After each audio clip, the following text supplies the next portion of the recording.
We're going to begin now, and let's first give the word here to the director of the CADIS, Professor Philippe Bataille, who happens to be very supportive of this event, and we really appreciate his support, institutional support, for making this possible. So, Philippe. Merci de proposer, de m'inviter à dire quelques mots pour votre colloque, votre ouverture.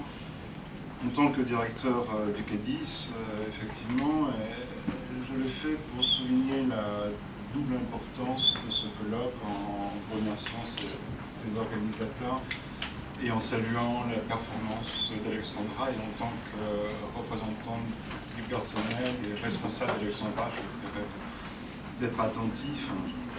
Donc merci à tous. Je sais que la salle va se remplir, mais je trouve que déjà on voit qui suit ce colloque et l'importance qu'il faut y accorder. Moi je souligne deux thèmes.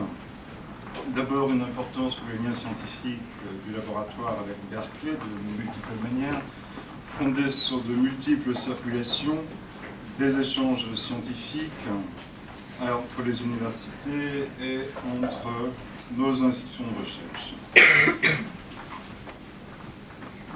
Le faire, c'est souligner l'inscription de l'islamophobie comme thème de recherche, et c'est la deuxième importance, évidemment, je tiens à souligner, à savoir la contribution de la science, de nos disciplines, sciences humaines et sociales, pour reconnaître l'islamophobie, car elle existe, et plus encore lorsque l'on ne la reconnaît pas, c'est-à-dire lorsque l'on ne fait pas l'effort qui va être le vôtre de savoir nommer et de savoir construire des objets et peut-être des outils de recherche pour mieux connaître le phénomène. Il n'est pas nouveau, on le sait, mais il adopte des expressions nouvelles, systémiques, à force d'être systématique, notamment à l'échelle des représentations sociales. Vous le voyez, vous le savez, vous êtes là pour ça.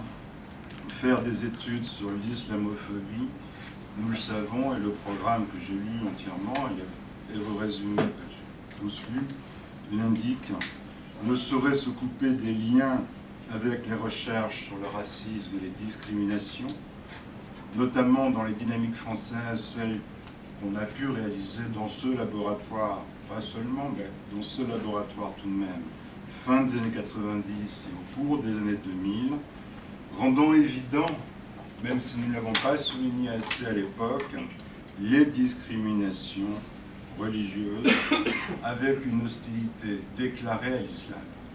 Je ferai passer dans l'après-midi une HDR, celle de Vilina Doceva à Nanterre, sur la diversité, sur l'ethnicité, sur le racisme, sur les discriminations.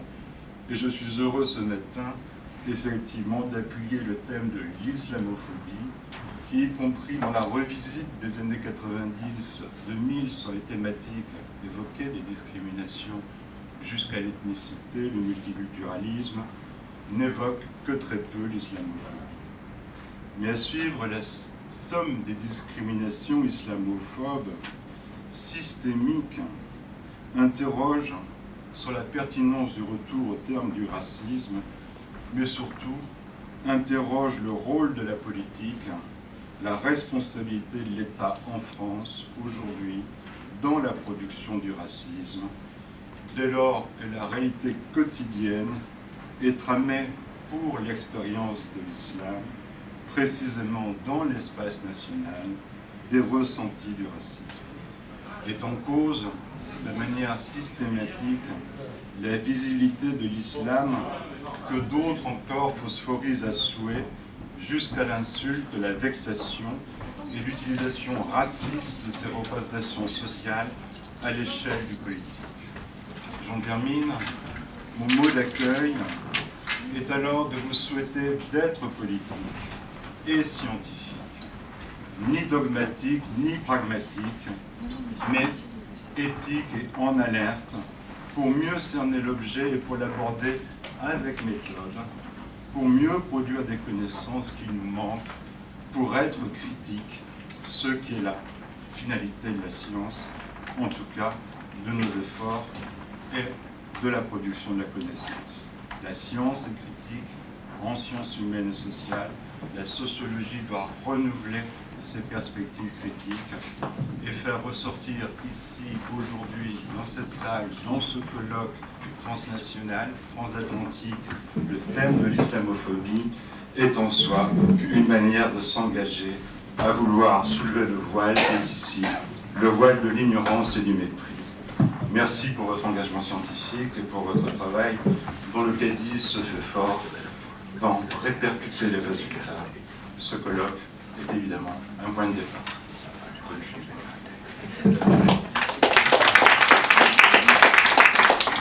Thank you very much, Philippe, for opening the floor this way. I think we need to be very ethical and scientific in the next 2 days here.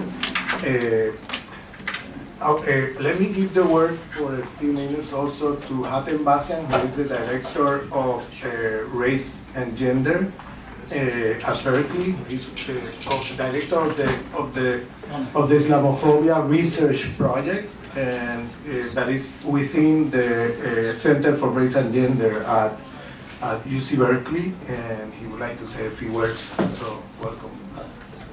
Good morning and Assalamu alaikum for those who speak. Good morning and bonjour and Assalamu alaikum for our Arabic-speaking participants.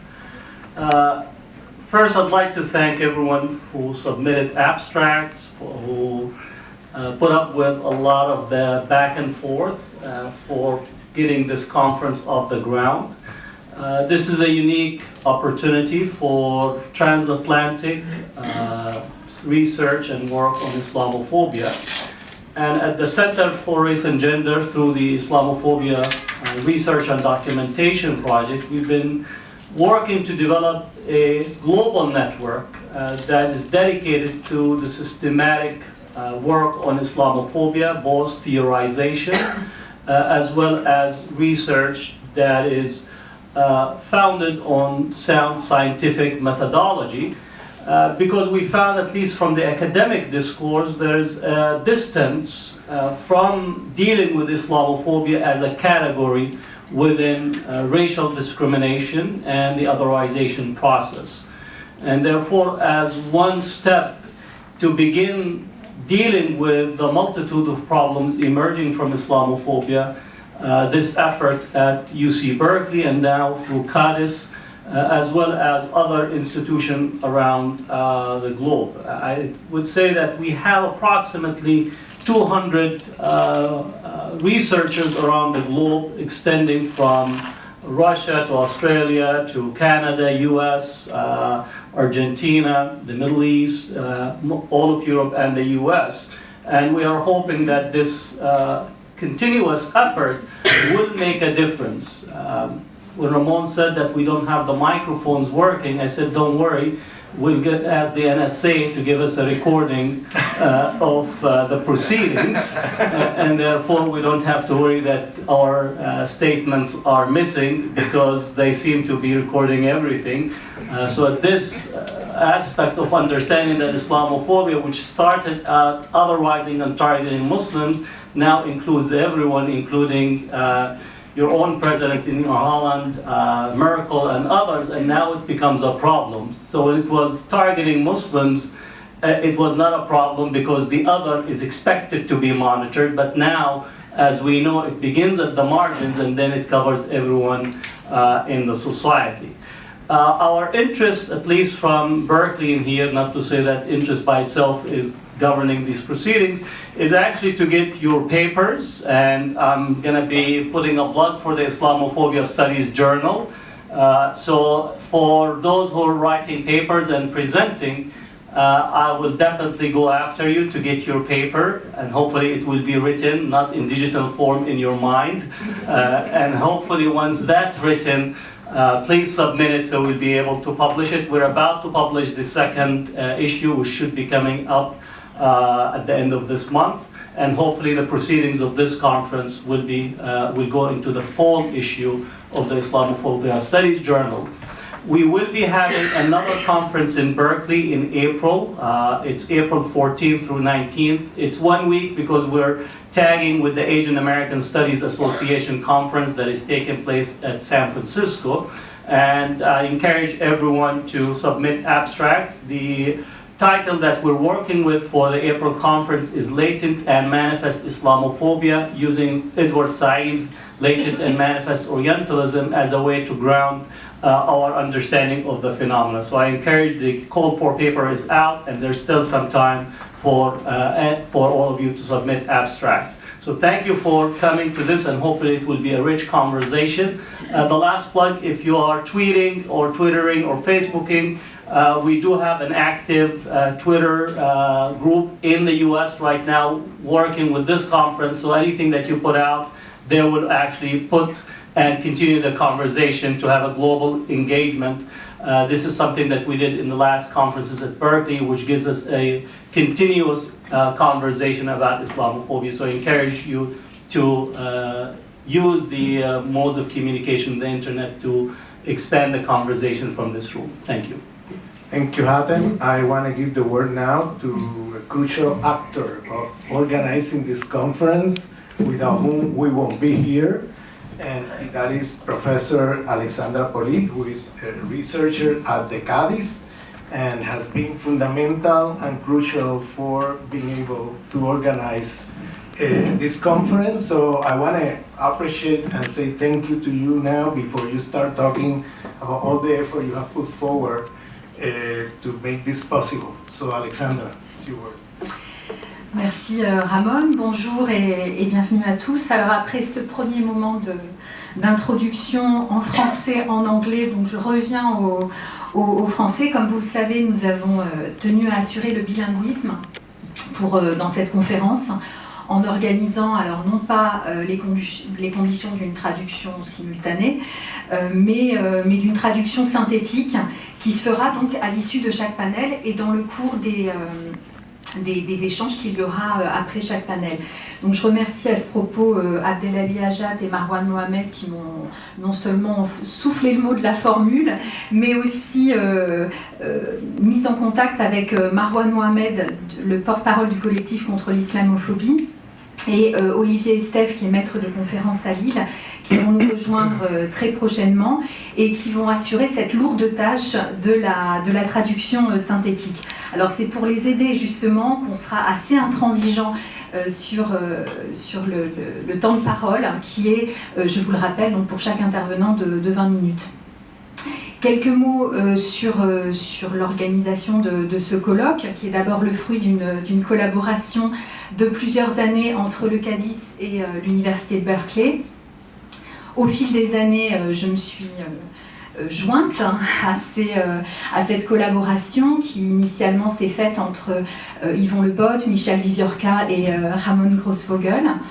Et même si j'ai davantage travaillé avec Ramon donc sur la question des migrations transnationales, cela fait plusieurs années qu'on partage nos réflexions sur le racisme, sur les discriminations raciales. Et lorsqu'il m'a proposé d'organiser un colloque sur l'islamophobie, j'ai thème sur lequel je n'ai pas directement travaillé, mais vers lequel toutes mes recherches sur les discriminations m'ont appelé à me questionner et à travailler. J'ai tout de suite eu envie de m'engager et aussi bien sûr d'engager le Cádiz, et je remercie Philippe Bataille donc, qui était là il y a quelques instants, qui donc a accepté d'engager le Cádiz, qui a toujours montré un intérêt particulier pour la question du racisme, des discriminations et plus largement de la place réservée aux différences en France, comme dans de nombreux pays. Je rappelle ici les travaux pionniers de Michel Viviorca, de Farhad Khosrow-Khavar, de Nassira Ghenif et de Philippe Bataille.